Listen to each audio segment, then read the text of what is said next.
वंदे मातरम विद्यार्थियों, एक बार फिर स्वागत है आपका अपने YouTube channel NCERT smart network पर। कल हम पढ़ रहे थे आव्यूह। आव्यूह की परिभाषा पढ़ी थी, आव्यूह की कोटि पढ़ी थी, आव्यूह में अवयवों की संख्या पढ़ी थी। आज का अपना टॉपिक है उसके आगे होगा। तो अपनी क्लास की शुरुआत करने से पहले कुछ चंद पंक्तियां हम पढ़ लेते हैं कि मुश्किल नहीं है कुछ दुनिया में, नथिंग इज इम्पॉसिबल। तू जरा हिम्मत तो कर, ख्वाब बदलेंगे हकीकत में, तू जरा कोशिश तो कर। आपके जो ख्वाब है वो हकीकत बदलने पर देर नहीं लगेगी, बस आपको उसके लिए ट्राई करनी होगी, जी तोड़ मेहनत करनी पड़ेगी, दिन रात मेहनत करनी पड़ेगी। तो आज की शुरुआत करते हैं हम इन बढ़िया पंक्तियों के साथ में। तो कल हमने जो पढ़ा था वो पढ़ा था भाई हमने आव्यूह की परिभाषा,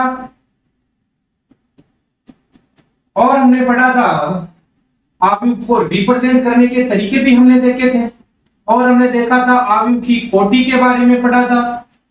उसके अलावा हमने ये भी पढ़ा था कि किसी भी आव्यूह में अवयवों की संख्या कैसे ज्ञात की जाती है। आव्यूह में अवयवों की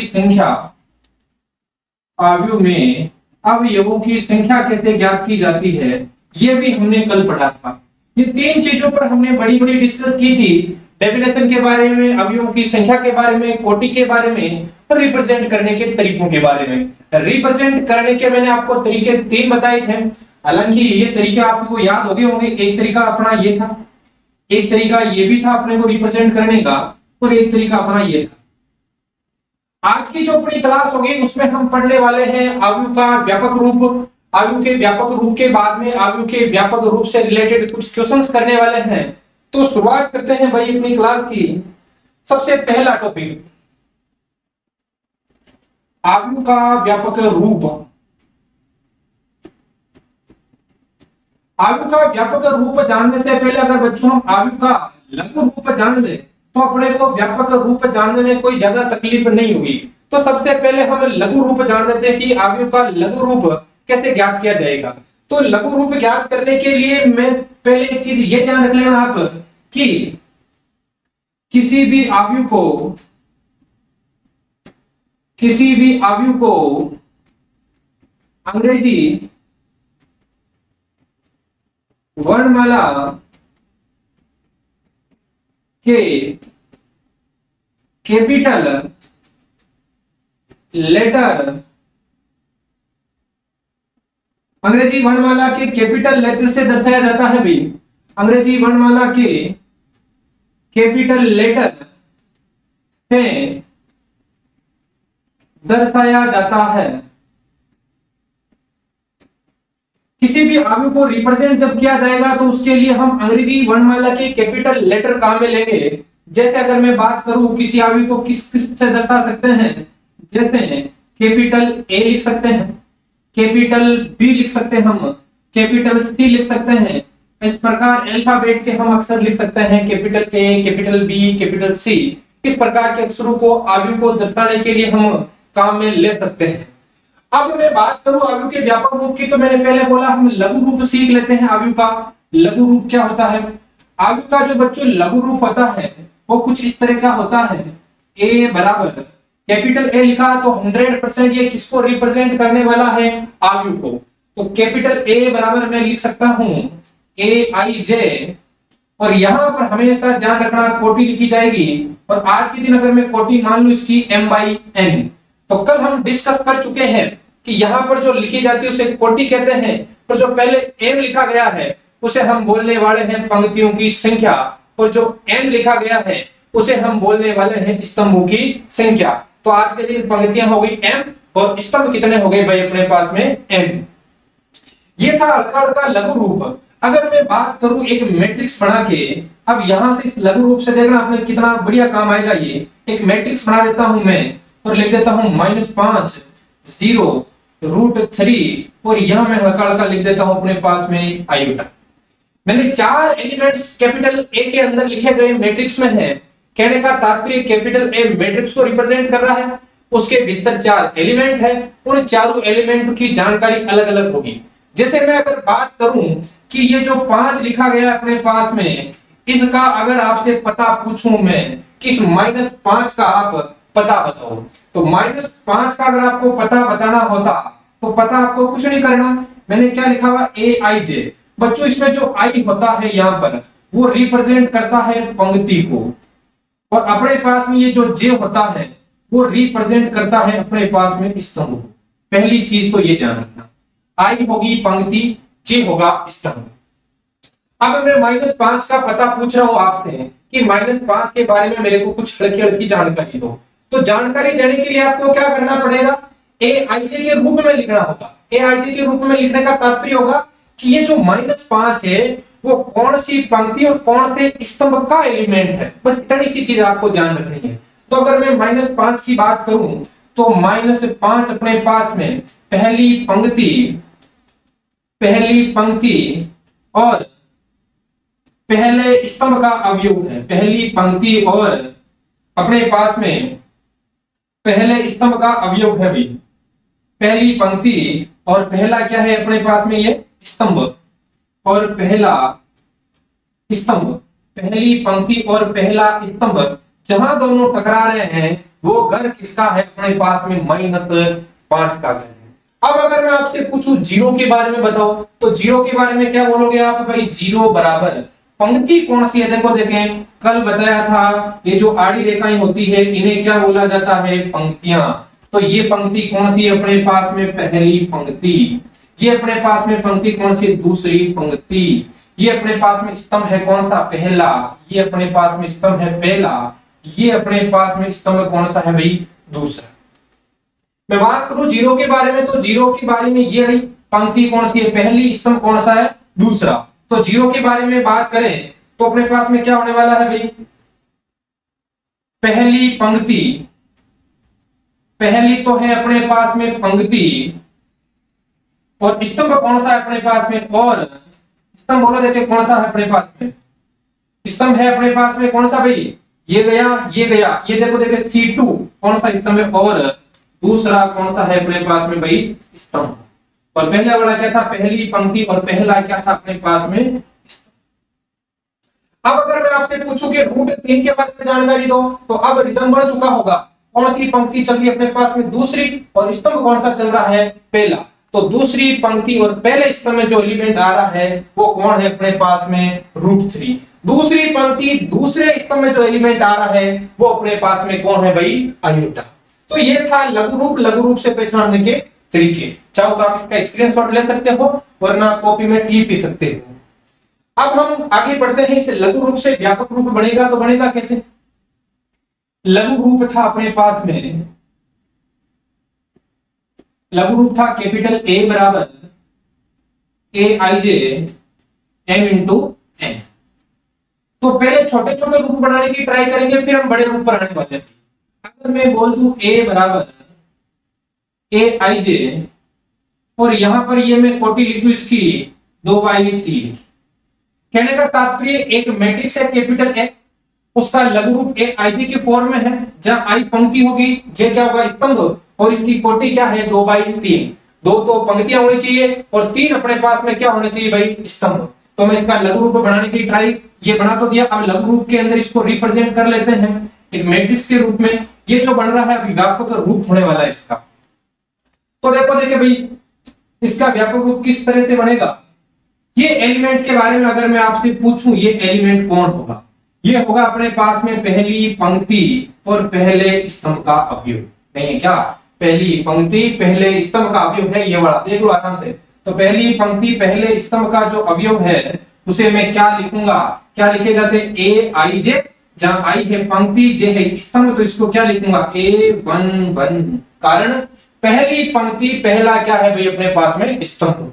आगे की जानकारी ले तो ये हो गई पहली पंक्ति और दूसरा क्या हो चुका अपने पास में, स्तंभ।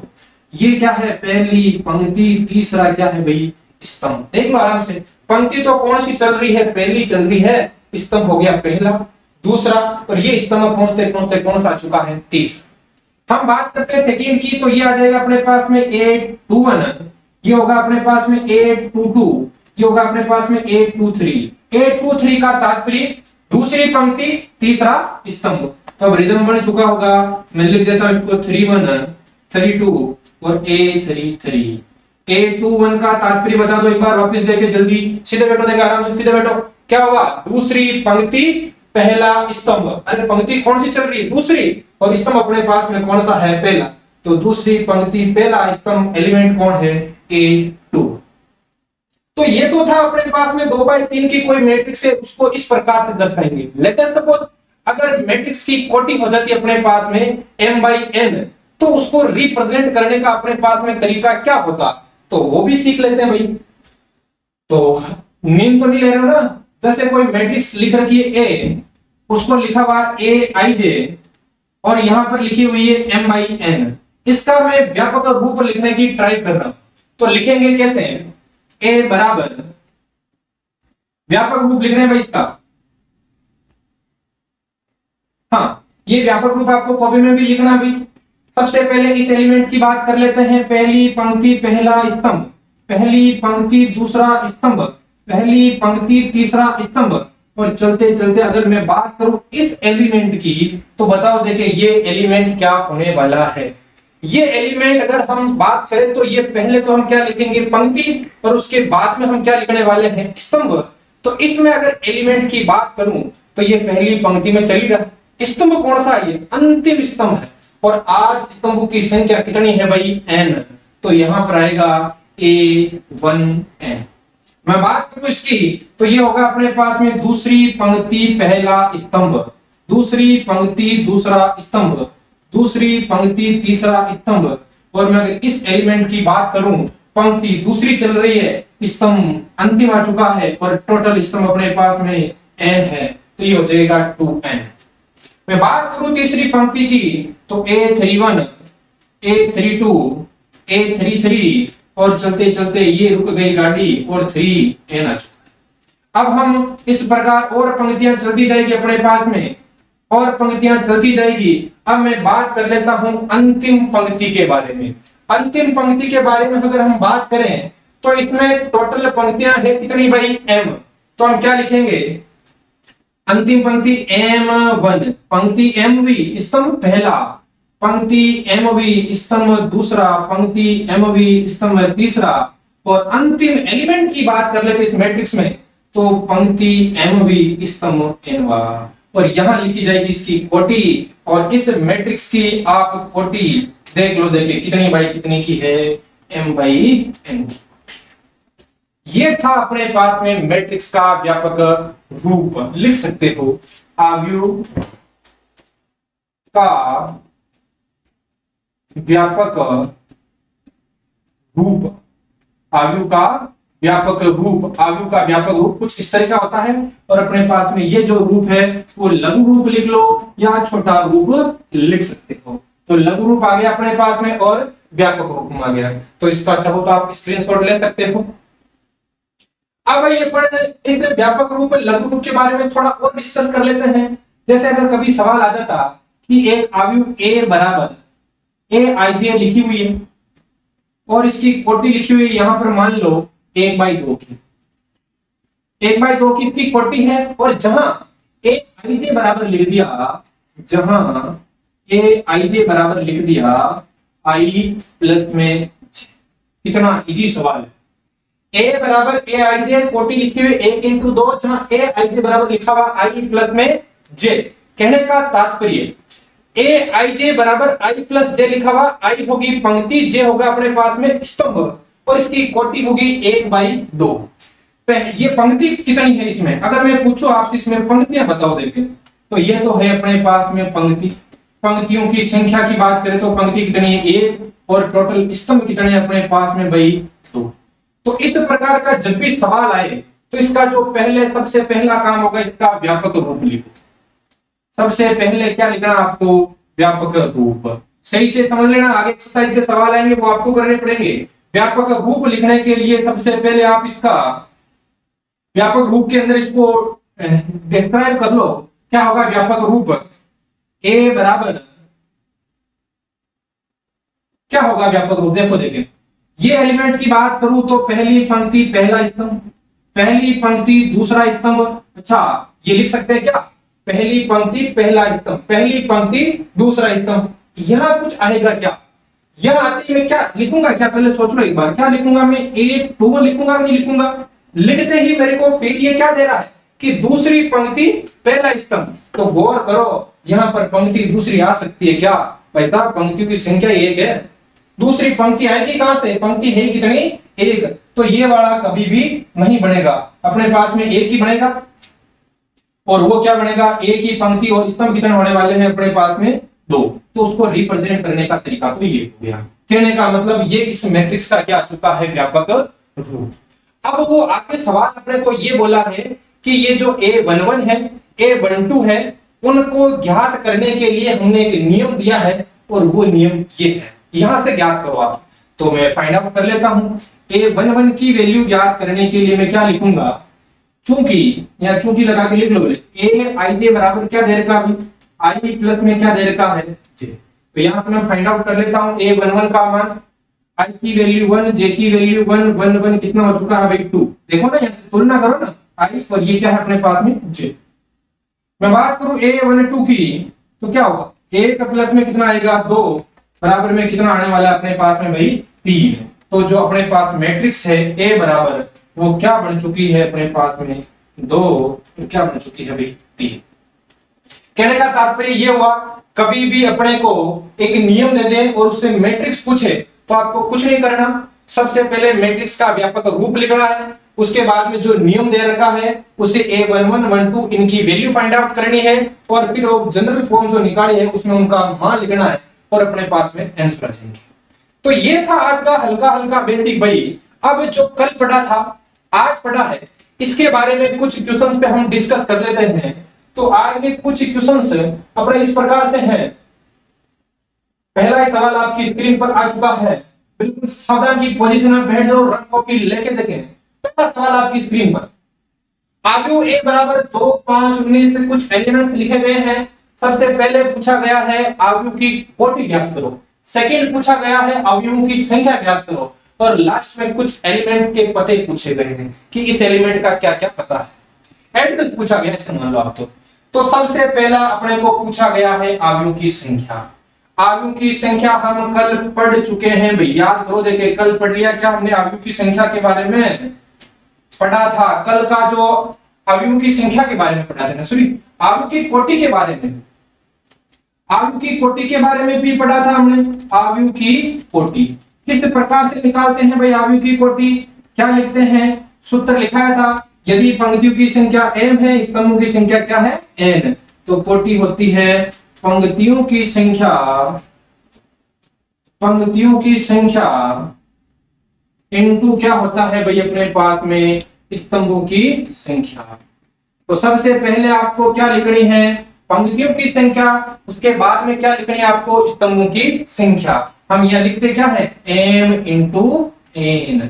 तो बताओ देखिए आज m की गद्दी पर कौन बैठा है, गद्दी से मेरा तात्पर्य ये हुआ कि m अपने किसको रिप्रेजेंट करता है, पंक्ति को, n किसको रिप्रेजेंट करता है, स्तंभ को। तो ये जो अपना क्वेश्चन है इसमें पंक्तियां कितनी है ये बताओ, देखते गिन लेते हैं पंक्तियां, सीधा फंडा है, आड़ी लाइन है, 1 2 3, कितनी पंक्तियां अपने पास में 3, स्तंभ भी गिन लो कितने स्तंभ है अपने पास में भाई, 1 2 3 और 4, कितने स्तंभ है अपने पास में 4। तो इस अवयव की कोटि क्या होने वाली है अपने पास में भाई 3 इंटू 4।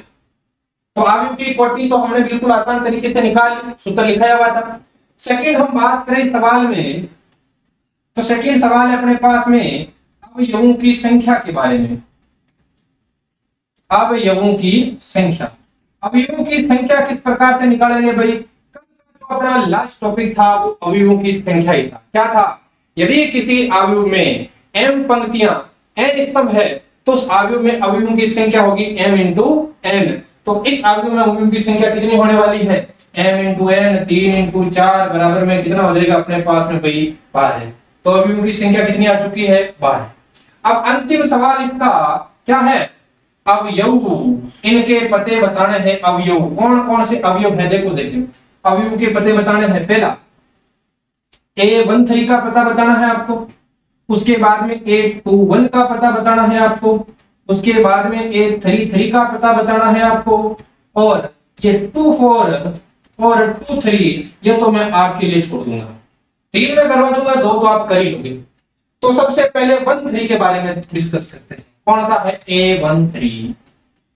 हाँ, 1 3 के बारे में अगर मैं आपसे पूछूं इसका एड्रेस बताओ, इसका पता बताओ, तो 1 लिखा हुआ है वो तो रिप्रेजेंट करेगा अपने पास में पंक्ति, जो 3 लिखा हुआ है वो रिप्रेजेंट करेगा अपने पास में स्तंभ। तो भागना किस ओर है आपको?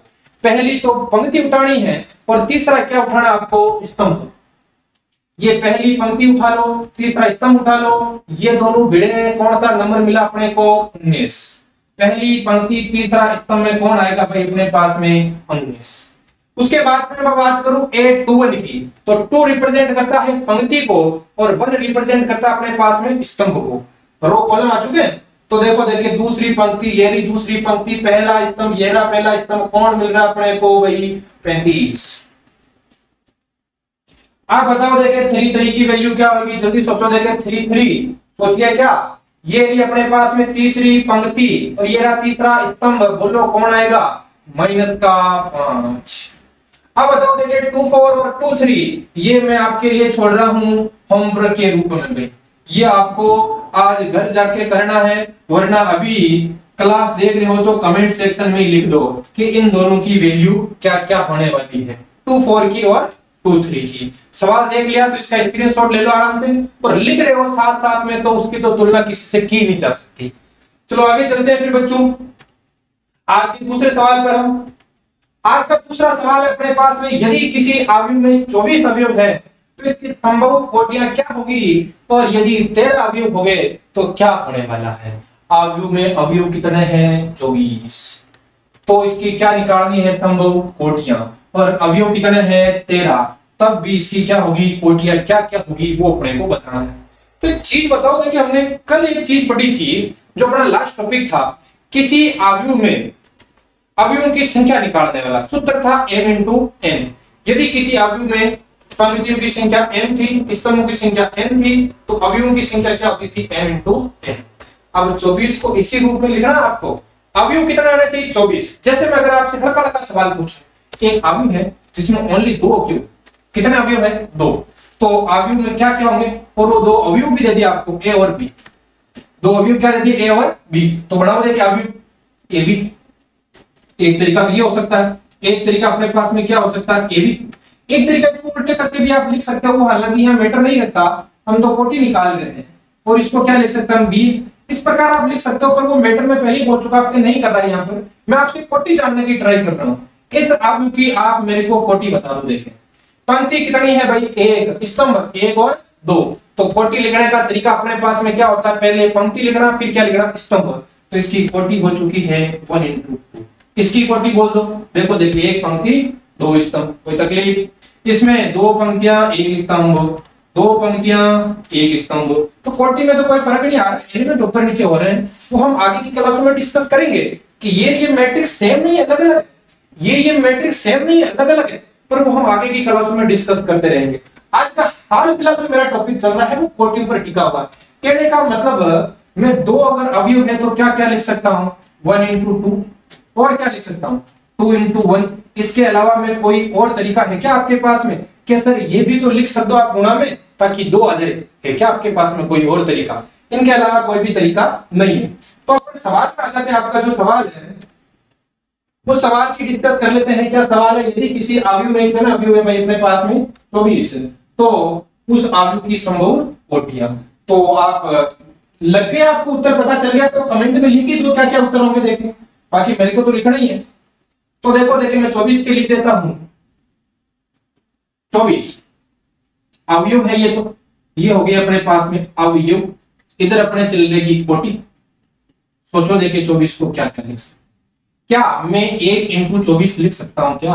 हाँ लिख सकते हैं। 1 × 24 कितना होता है अपने पास में भाई? 24 ही होता है। और 24 को क्या लिख सकते हैं? सोचो देखें, क्या 2 × 12 लिख सकते हैं? क्या लिख सकते हैं? और 24 को सोचो देखें, क्या 3 का भाग जाता है क्या? तो 3 × क्या लिख सकते हैं हम? 8। और 24 को सोचो 4 × 6। और 24 को सोचो देखें, 5 का जाएगा क्या भाग? नहीं, तो 6 का जाएगा।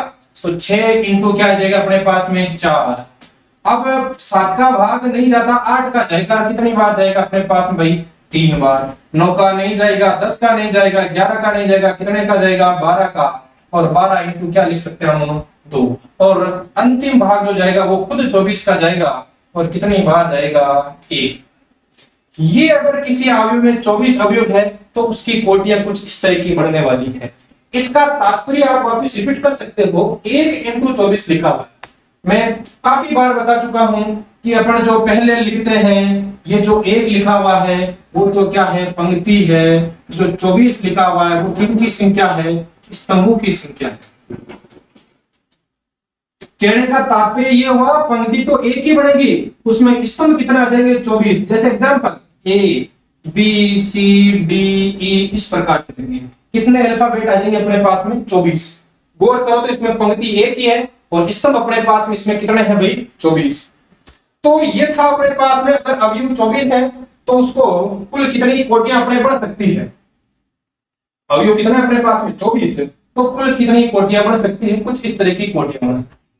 अब अगर बात करूं उसमें अवयव कितने हैं अपने पास में भाई, अवयव कितने अवयव है 13, तो उसकी कोटि क्या बनने वाली है, कोटि 13 अवयव। रिप्रेजेंट करने का तरीका, एक तो 1 इंटू 13 लिख सकते हैं, 1 13 को और क्या लिख सकते हैं 13 इंटू क्या लिख सकते हैं 1 लिख सकते हैं।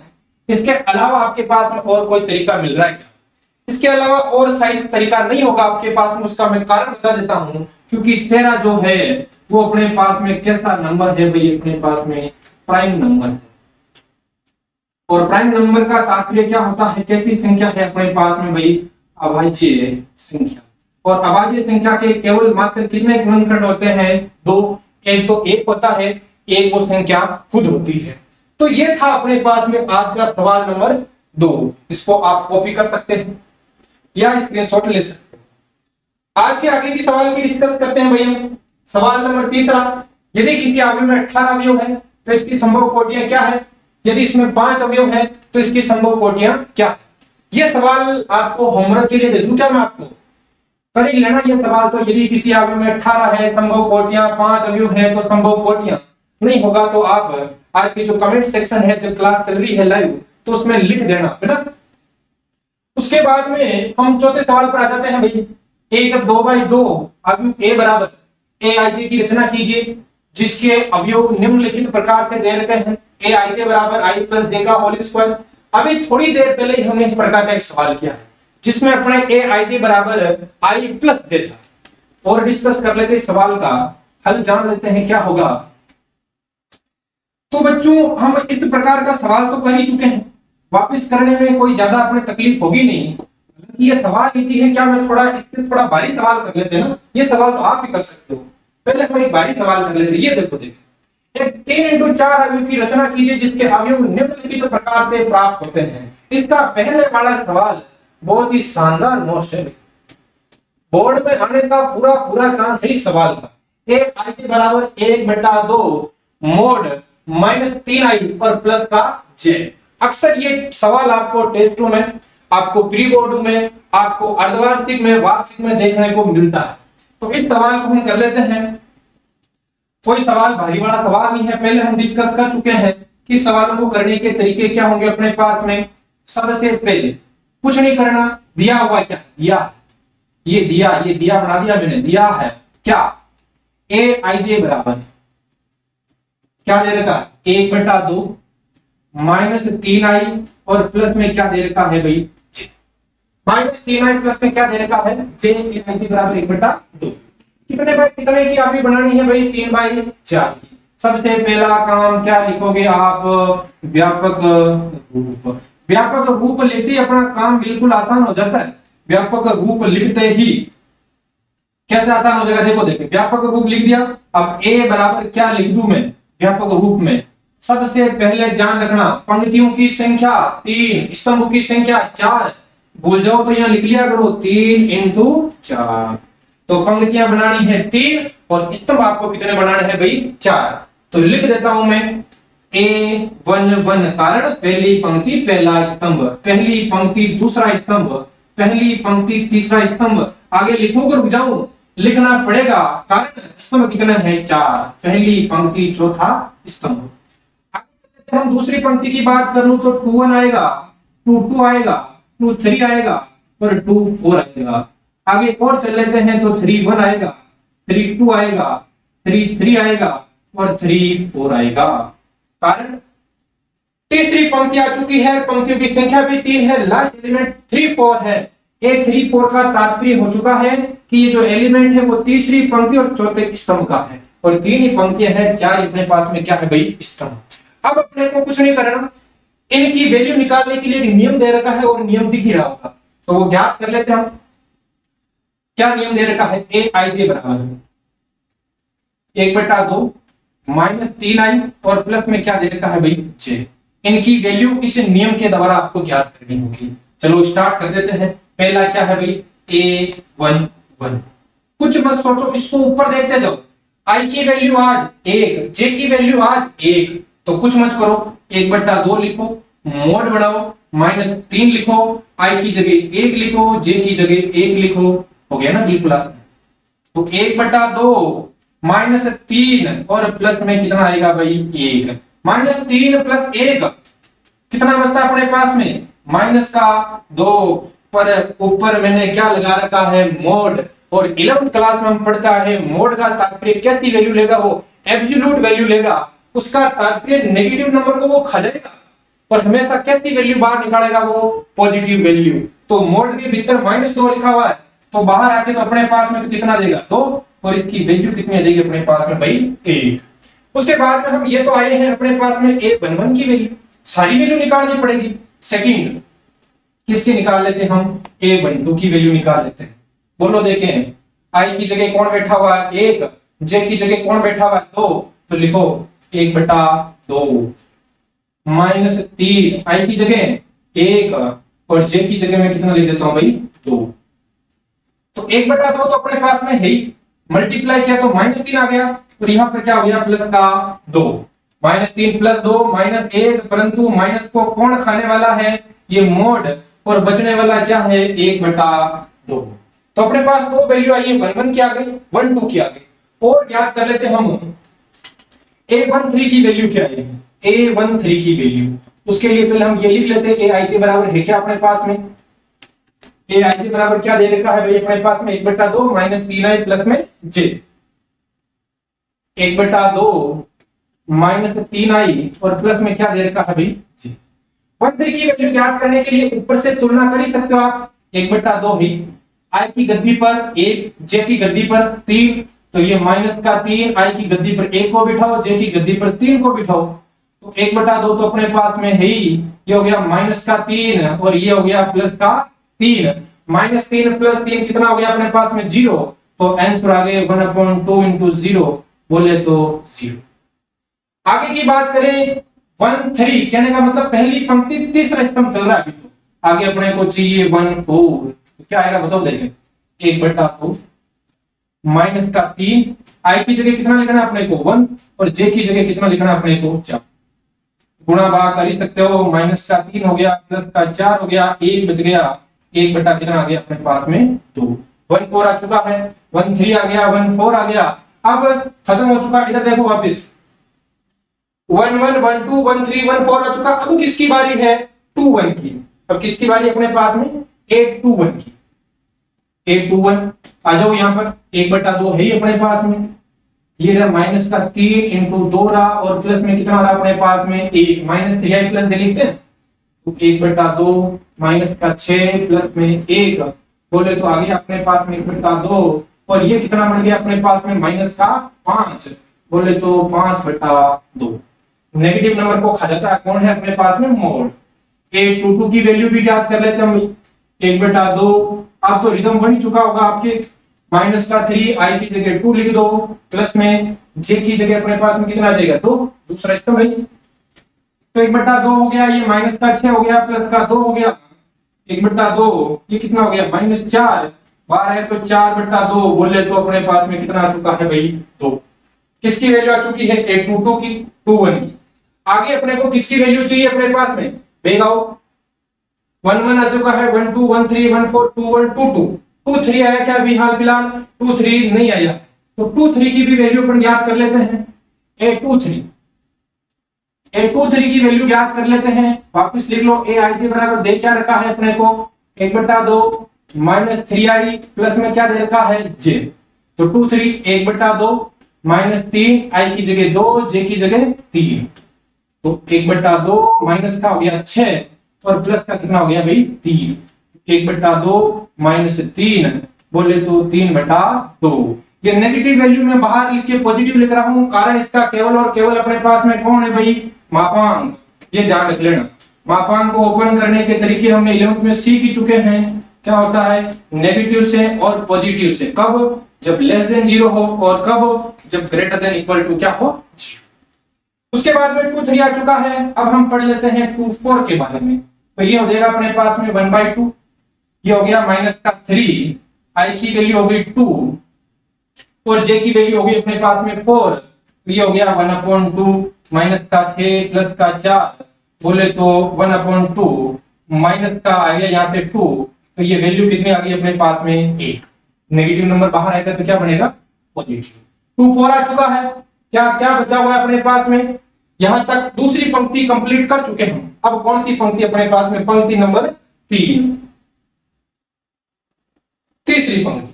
तीसरी पंक्ति के बारे में वापस ए आई जे क्या लिखा हुआ है 1/2 माइनस 3i और प्लस में क्या लिखा हुआ है जे।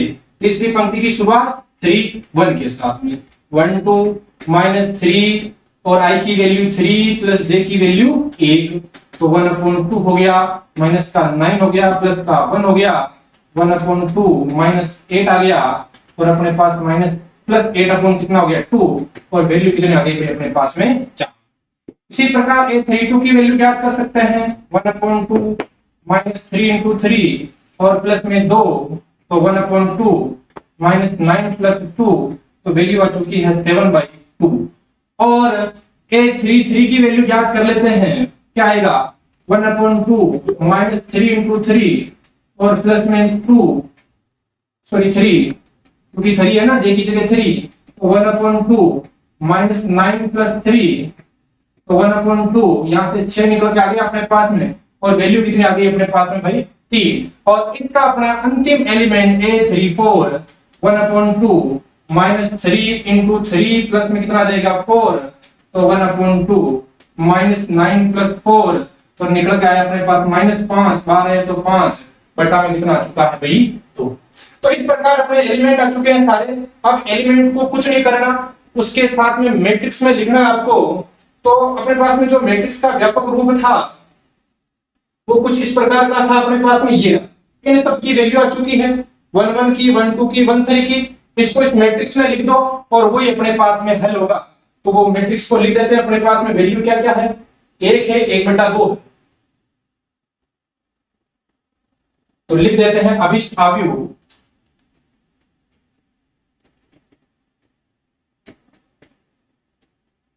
ए बराबर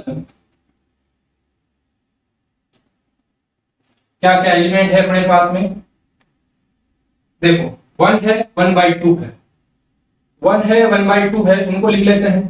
1 है 1 1/2 और अपने पास में क्या क्या एलिमेंट है यहीं से लिख देते हैं। 1 आ गया, 1/2 आ गया, फिर 1 3 की वैल्यू है अपने पास में 0, 1 3 की वैल्यू अपने पास में 0 और अपने पास में 1 4 की जो वैल्यू है 1 4 की वैल्यू है अपने पास में 1/2 और फिर 2, ये है 1/2, ये अपने पास में है 2 और लिख लेते हैं। ये आ गया अपने पास में 2 1 आ चुका है, 2 1 की वैल्यू आ चुकी है। उसके बाद में हम लिख लेते हैं भाई, सॉरी 2 1 की वैल्यू अपने पास में, यहां से देखो 2 1 की वैल्यू है 5/2, तो 2 1 की वैल्यू 5/2 है भाई, 5/2 है। उसके बाद में बाकी की वैल्यू भी हम लिख लेते हैं। 2 1 की वैल्यू लिख ली हमने, 2 2 की वैल्यू हम लिख लेते हैं 2 और सारी वैल्यू लिख लेते हैं। 2 3 की वैल्यू लिख लेते हैं 3/2, 2 4 की वैल्यू लिख लेते हैं हम 1, 3 1 की वैल्यू लिख लेते हैं हम, 3 1 की वैल्यू अपने पास में 4, 3 1 की वैल्यू 4 होगी, 3 2 की वैल्यू है 7/2 और 3 3 की वैल्यू है अपने पास में 3 और ये होगी अपने पास में 5/2। कहने का तात्पर्य हुआ जब भी आपको मैट्रिक्स बनानी है सबसे पहले अवयवों का मान ज्ञात करना है और उनको इस मैट्रिक्स बना के उसके भीतर लिखना है और यही इस प्रकार की अभिष्ट अवयव प्राप्त होती है। हालांकि सवाल बड़ा था पर आप रफ कॉपी में वापस पूरा करोगे तो बिल्कुल आसान हो जाएगा। तो ये सवाल, ये बड़ा सवाल था अपने पास में, ये क्रम से करोगे तो कोई तकलीफ नहीं आएगी। वैल्यू निकालने की वजह से बड़ा हो चुका है, बाकी बिल्कुल इजी सवाल है, कुछ नहीं करना, वैल्यू निकालते जाना। ये सवाल आपको होमवर्क के लिए मिलेगा भाई, आज घर से सवाल को करके लाना है, समझ में आए तो कल पूछना है। और एक सवाल ये चौथा सवाल भी आपको होमवर्क में मिलता है, ये सवाल भी आपको करके लाना। तो बहुत बहुत धन्यवाद क्लास में जुड़ने के लिए, कल फिर मिलते हैं।